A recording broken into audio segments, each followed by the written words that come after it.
All right, our second great guest on breast cancer awareness is my good friend Joe Satriano, and let's hear his story and his journey with breast cancer. So take it away, Joe. Well, first of all, thank you, Howie, for allowing me to be on such a prestigious panel here with Barbara Ann, who's such a inspiration and really continued great work, what you do, taking that negative and making a positive out of it. I think that's wonderful. Thank you. Yeah, my first. Oh, you mentioned earlier before that I was a teacher, and if I were to give an essay out, thank goodness I was a math teacher. There were no essays. I wouldn't grade them. I'm sorry, but you know, it's either true or false with me. Yeah.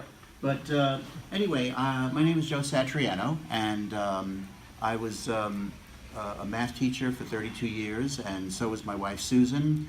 And of course, being two high school math teachers, you know what math teachers do, Howie, don't you? Multiply. Thank you very much for ruining my joke. Very nice. You've only heard that how many times? Just a few. Yeah. And of course, my boys were born on the same day, 5 years apart. You remember why, Howie? Teachers have a way of planning things out very well. That's a good one. Well, actually, being math teachers, we did get a lot of calculations, of course. Right. Right. Rough crowd, obviously. Yes. Yes. But is the microphone working? It is working. Oh, it is working? Okay. Anyway, so Sue and I were like two peas in a pod. We found each other at Brooklyn College in a math class and studying to be math teachers. If she were here today, she would tell you it was the only D she ever got in a math class because she was slightly distracted. I know, you will find that hard to believe. So do I. I grew up under protective wings of Italian parents. I did not know from women at that time. I didn't know that she was pursuing me. I got an A. But life was beautiful, and we went on, and for many, many years we went the all-American route. We got the dog, we got the house, we moved out to Long Island. And then yes, we did multiply, as you said, and we had two beautiful boys. And unfortunately, life can tend to throw you a little bit of a curve sometimes. And as idyllic as our situation was, what happened 16 years into our 29-year marriage, Sue did contract breast cancer. And 13 years after, she did pass away. I had actually retired 4 years early to be with her because when her health had taken such a bad turn, I was not of age yet to retire, but I was literally cheating the kids I was teaching in front of that classroom. And my head was not there. My head was back at home thinking about where the new journey was going to take us and what was in store for us. So my district allowed me to retire 4 years early, which was amazing. I spent the last 4 years of Sue's life together with her. I wouldn't change a thing other than the outcome, because now it's 2005 and Sue does pass away. And Joe here is left with no direction, no purpose. I was no longer a caregiver. No job, I had given that up 4 years ago. And no Sue, I just lost her. And I was lost. If anyone wanted to find me in the next 6 months of my life, all they had to do was come into my bedroom, because there I was under the covers in fetal position, crying all day, feeling sorry for myself. But I gotta tell you, I'll take that ugly picture that I just painted for you, and I don't know why this happened, but it was like I had an epiphany. A lightning bolt struck my head and said, you know what, this is crazy. What am I doing? I wasn't helping anybody. I wasn't helping myself, my two boys, humanity. I said at that point, right then and there, that I am going to start a foundation and honor Sue every day that I talk about her in the foundation. The name of the foundation is the Susan Satriano Foundation, named after her. I don't know if you can see the double S kissing at a pink heart. Math teacher used creative side of brain to make the pin. The logo, yeah, that's highly unusual for a math teacher, because we're not creative at all. I'm so glad her name was Susan. It wouldn't have worked with the heart. Tough crowd. Tough crowd, Howie. Tough crowd. Could you get a better crowd in here next time? We'll try. Thank you, thank you. Anyway, or canned laughter or something. Anyway, so that's the first thing you do. Then the next thing you do when you start a foundation is, after you make the logo, is you want to figure out who you're going to target. And for me, that was a no-brainer, because Sue and I always saw the devastating effects it had on our two boys to watch their mom's 13-year demise. So the kids, to get the college scholarship from the Susan Satriano Foundation, simple. The first two are simple. They have to be graduating high school seniors, number one. Number two, they have to be they have to be going to a college in the fall because it is a scholarship for their higher education. The third requirement is the kicker, and I hate asking these kids this question, but I have to. They have to have a parent who has either passed away of cancer, presently battling, or in remission. If they meet those three requirements, they get the scholarship hands down. No questions asked, no tests, no essays. These kids have enough on their plate already. They don't need me to add to it. I'm so proud to say that last year I helped 257 kids across the nation with scholarships, and I have reached in 12 years the vaulted number, and hold on to your hats, I've reached $900,000 in scholarships to over, thank you, to over 1,300 kids across the nation. So yeah, this has grown in leaps and bounds. It's amazing how this thing has grown. And the best part of what I do, truly, Howie, is yes, the scholarship money is wonderful for the kids, but I ask each and every school district to give me 20 minutes with each child. And I talk to them. So I've spoken to over 1,300 kids in the past 12 years. And basically I tell them my story. And the amazing thing is how they open up to me. I'm a stranger to them. They don't know me from a hole in the wall. But the fact is that we have walked the walk. We've taken that walk that no one wants to take. And suddenly our words are very powerful with each other. And they open up, they become lifelong friends sometimes. It's amazing. I get letters from these kids, which I do not ask them to write to me. So it's been an incredible, incredible journey doing that. And then the other surprising thing that I did, because mind you, I was a math teacher, you know, and I can't believe I did this, I found the other creative side of my brain, and I actually wrote a book called In Sickness and in Health, A Memoir of Love.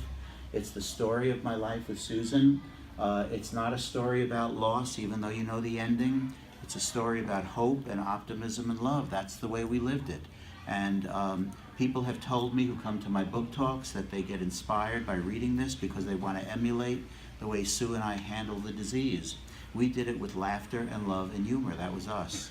And we enjoyed every single minute. Don't get me wrong, there were days when we had to stay under the covers in fetal position crying. But the fact is we tried to keep those days to a minimum, and we had 2 boys, and we had a lot to live for. So we enjoyed every single moment, we tried, and it apparently came out in the book. I can guarantee 2 things about this book, being a former high school math teacher. Yes, the pages are numbered consecutively. That's a good one. Thank you. And the fact that, because I was a math teacher, what do I know about words, of course. And the other thing is that it does come in a hardcover version, makes a better doorstop. It'll keep any door open as long as you want it to. I'm actually writing a second book because I didn't learn from the first one. This one takes you to Sue's last breath. The next one will take you from that moment on. And because we were both high school math teachers, you guys ready for the title? Ready? Aftermath. Thank you so much. Yes, it's called Aftermath. Do I have too much time on my hands or what? A little. That's okay. Anyway, so I just wanted to thank you first, Howie, for allowing me to come on and talk about my passion. And if I just may take 2 more minutes of your time, there are 3 events that are coming up that I think is worthy of maybe taking a look at. On November 5th at the Long Beach Hotel, there is a psychic fair run by this gentleman who is a psychic by the name of Mickey, and he's taken a liking to what I do. He has guaranteed that if someone comes for a reading, a psychic reading, and mentions that they saw my table there, the foundation will get $5 for everyone who does that. Okay. So that's wonderful. The second thing is I was honored and blessed to be on a TV program coming up on November 14th. It's called Family Comes First. It's on the Telecare Network, Channel 29 if you have Cablevision. It actually is an inspiring show, which there are 3 different segments. I'm on all 3. First they interview me, and then there's a parent of a kid who got the award. He'll be on the second segment. And then there's a guidance counselor who helps me at a particular school district to get the kids that I give the scholarships to. The third and final event that is way in the future, but I'll throw it out there, because you guys do have your electronic devices that you can put all this stuff in.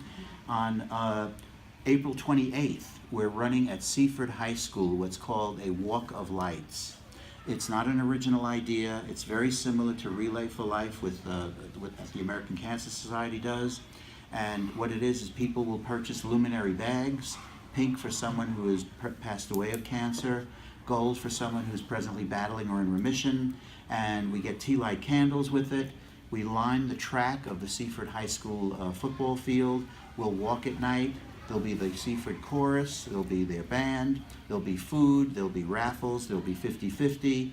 It'll be a very poignant, beautiful evening where you're honoring somebody, because that bag means something to you. So those are the major events, and again, I forgot to mention that 100% of the proceeds of my book goes to the foundation, and also I'm proud to say that because really no one works for me, everyone, all the help I get is volunteer, I can say that I can look at people in the eye and say 100% of what I do take in goes right out to kids. I leave myself with a zero balance in June, and I just pick it up from July till May to raise as much money as I possibly can. And I never turn a school district down or kids down. If a school district has 6 kids, they all get it. If a school district has 1 kid, they get it. And I simply divide one number into another because I was a high school math teacher. That's correct. And that becomes their scholarship. So it's been a joy. Howie, you have always been so graciously supportive of my foundation, and I do hope that people will look at those 3 events that are coming up and maybe even enjoy reading a book or 2. Thank you so much, Howie. Joe, November 5th at Long Beach Hotel. When does that start? Because I definitely want to check that out. Oh yeah, thank you. I think that starts at 10 o'clock in the morning and it goes to about 4. Okay.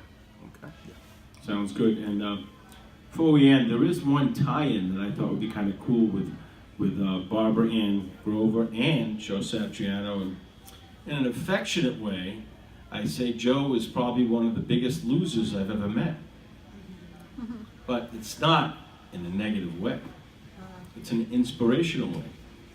Joe, tell the folks out there how many pounds you lost when you decided that you wanted to change your whole, the way you feel, your appearance, and for your well-being. How many pounds did you lose when you went on